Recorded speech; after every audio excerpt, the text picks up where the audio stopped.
मग बाबासाहेबांचं नाव आहे तो संविधानाला कारणीभूत आहे, त्याला तुम्ही संपवायला निघालाय. पालकमंत्र्यांची फार मोठी चूक आहे मॅडम, माफी मागणार नाही, पण पालकमंत्र्यांची सुपत्रात घ्यावी.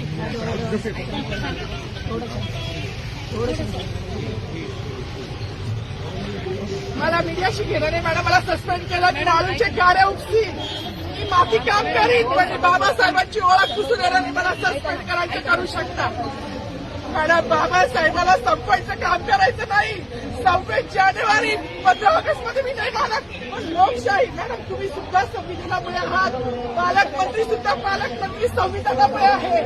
कोणताही जाती नाही, सगळी समानता त्यांनी दिली आहे. बाबासाहेबांचं नाव आता तरी भाषणात येईल, मग तरी भाषणात येईल.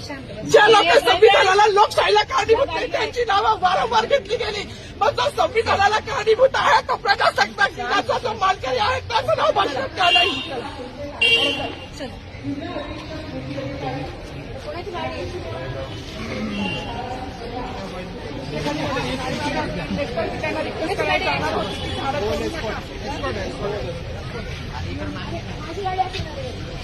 साधारणतः थोडी